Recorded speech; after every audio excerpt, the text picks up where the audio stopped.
Hey guys, welcome back to Talking Halo. I am Joshua Mashlin, and what we're going to do today is talk about the Esports Minor League, the pros and the cons of it, and then what I feel should happen moving forward for the amateur scene. So if any of you guys were paying attention, this past weekend, the ESML, the Esports Minor League, held their Season 1 finals. It was an online tournament that spanned the past 8 weeks. Multiple teams competed in it, and we saw victorious was a team by the name of TBD. That was Ryan Noob, Baby J, Prototype, and Dastroid. A lot of the matches were really close. A lot of the players that competed in the league are really up-and-coming players that are trying to make it in the scene. So it was a really good opportunity to showcase their talent, see what's going on. Now, the first thing I want to talk about are the cons of the Esports Minor League, and I have them listed here right in front of me. I'm just going to name 3 of them because there could be more, depending on whose opinion you ask. But in my opinion, I'm going to name the top 3. The top 3 cons of the Esports Minor League, the first one being Hitbox.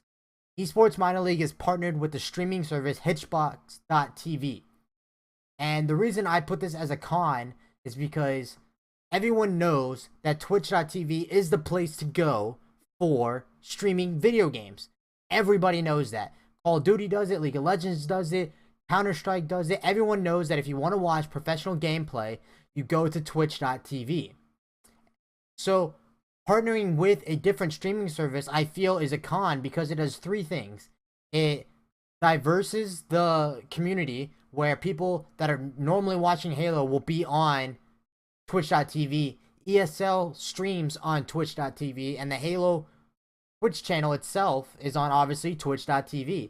So when you divide the audience trying to watch professional gameplay, you're going to get less viewers, especially on a streaming site that has less notoriety as Twitch. There's a lot less people that are going to stumble upon the stream randomly because you want the casual fans to stumble across the stream.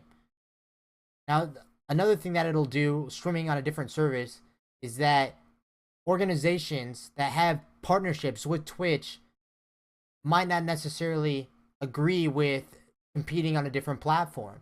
We had this problem in Call of Duty where organizations were barred from having their players stream on MLG.tv because they were partnered with Twitch.tv. So that may be a big problem coming from some of the organizations that are partnered with Twitch.tv. And the last reason I believe that Hitbox.tv is inferior to Twitch.tv is because of the quality and the makeup of the website. I feel that Twitch.tv is a lot easier to navigate. I feel like Twitch.tv is a better platform for casual people to get on and find the product, minus a direct link. So that's just another con in my book for having the game on Hitbox.tv. Alright, and I'm going to go to another second con of mine is the timing of the league. Now, the timing of the league started about midway between the open circuit tournaments, the Legendary Cups that ESL holds for teams trying to get into their pro league, trying to make it a relegation, trying to make it to their pro league. And this is a problem I had with CSGO. CSGO has several different leagues. They have ESL, they have the Turner League, they have what is the name of that? They have a couple other ones, I can't remember the name of them right now. But they have multiple streaming sites, multiple tournament hosting sites for teams to compete all over the time. There'll be one team that's competing in 4 leagues during the same period. So it's very hard for fans to keep up with who's playing when, why they're playing, and their standings in whatever league. And so I feel like the timing that they had of this, you'll get on Friday, play 1 match of the minor league, then jump into the weekend where you have to play an open pool for legendary bracket, then a legendary bracket, and then once you're done with that, you have to go back to Esports Minor League on Monday. So at that point, there's already 4 days of tournament play, and that's not even including the people that are hosting the Halo Pro League, ESL. They stream during the week as well. So there will be matches every single night in 3 different leagues that people may not understand what's going on. So it kind of splits up the casual fan from trying to understand who's in what position in what league, and what this league affects this league, and how this league affects this league, and what you do in each league to go where you need to go. And then the last part that I have for a con is the prize pool. I understand that it is a minor league. It's a small thing that someone started to help host Halo. I get it. I understand it's small. But putting out a prize pool that's the same offered during the Legendary Cups of the open circuit where anybody can enter is a little bit of downfall. It kind of diminishes what the league is actually doing. You'll compete in 8 weeks and a finals tournament to get the same prize pool that you could get one weekend. So I want to say that if you're going to host a minor league or any other kind of league for a specific game, be able to appropriately match what's going on in the other leagues, because then less people are going to want to compete in your league. We saw this season multiple times teams dropped out of the league because they broke up. They didn't feel any consequences for breaking up. They had no incentive to stay together other than the money they may get 8 weeks from whenever they broke up. And I feel like that if you can't match what's going on in the other leagues, then less people are going to want to compete and less people are going to put effort towards your league. Now, I don't want to just put all cons towards what's actually going on in this league. There are many good things that came out of this league. And the first thing, which is an obvious one, is exposure. The Halo scene used to be the game. That everybody watched. It was on TV. All the pros competed in it. There was 300 teams, almost every event. And the problem happened was that other games became popular and other leagues opened up. So there's more variety for people to actually compete in different titles. So obviously, in a reaction to that, our scene became smaller. They had other people who weren't necessarily good at Halo went to other games. The people that didn't understand Halo went to other games. So it gave exposure for people that are putting in their time, putting in their effort, putting in their dedication. It gives exposure for those people that are actually doing it. A lot of these players are great. They're great players. Even them used to be pro. You have Ryan Noob and Prototype, who were on the team that actually won the Esports Minor League Season 1 championship. They're pros. In my opinion, they're professional players. They have placed top 8 at tournaments. They have won tournaments. They have won money. They have been with sponsors. And I believe that they're pro players. So this gives an extra chance for them to play their talent. Like, I'm still here. I'm still competing. I can still be with the best of them. And if you're not a pro, then you're probably an AM or an up-and-coming AM. So another pro for this league was that it gave tournament experience for teams that are not necessarily tournament experienced, obviously. There aren't that many LANs the last couple of years, so there weren't that many online tournaments either. So if you have a minor league, it gives teams that are formed together that want to become pro or want to showcase their talent extra experience in a tournament setting. Granted, it's online. It's not going to be the same as LAN.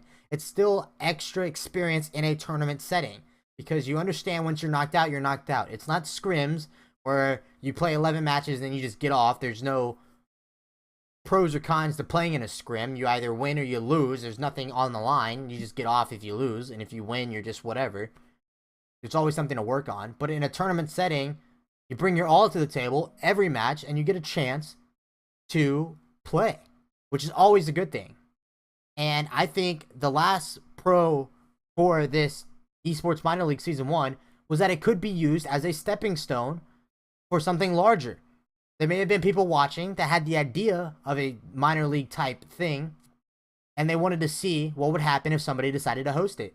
So ESML basically gave us, on a silver platter, what will happen when you host a minor league. There are teams that will compete. There are people that will be on. There are people that are willing to put their time into their league, that are willing to follow the rules, that are willing to compete, that want to compete.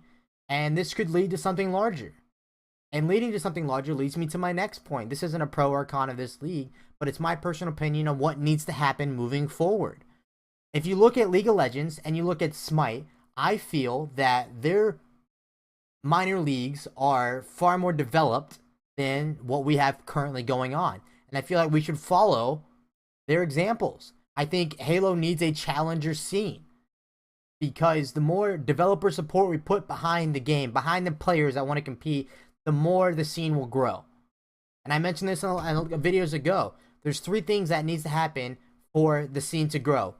Professional players need to put more time and effort into making content for the casual fans to get enticed into. This video, which states that I believe we need to up the ante in our amateur scene and create an actual challenger scene. And then people need to attend events, which I also mentioned a video ago. Those are the 3 things that need to happen for the scene to grow. 2 of them actually happen from all of us sitting at home. 2 of them require absolutely no effort to travel, absolutely no effort to do anything, but sit at home and actually run it. ESML showed that they could do it, so I'm damn sure ESL could do it, or Halo themselves could host the Challenger League. So I think that that should happen. We should take the Legendary Cup money, bump the prize pool to, there was 7 weeks, so it was 7 grand, bump it to 10 grand, make a Challenger scene, and then make the Challenger scene run into the Pro League. So it's a streamlines the path to pro. It gives more professional experience to players. It gives a more professional feel to actually what's going on in the scene. And people who understand what's going on will tune in. They're like, all right, so this Challenger scene is hosted by Halo and ESL. To play in this Challenger scene, then you'll go to Pro League, which is also hosted by Halo and ESL. There's no brand differential. There's no conflict of sponsors. There's no splitting of the streaming services where one's on Twitch, one's on Hitbox. And it just helps the scene grow.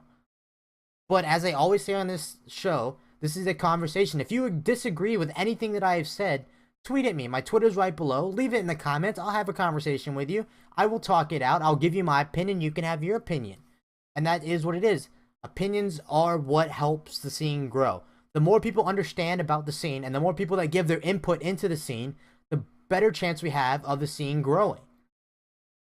But I'm going to leave it right there, guys. Again, if you do have any questions or any comments, leave them down below. Tweet at me, and I will do my best to answer. And make sure you guys subscribe to the channel for more Halo content. Then I will see you guys next video.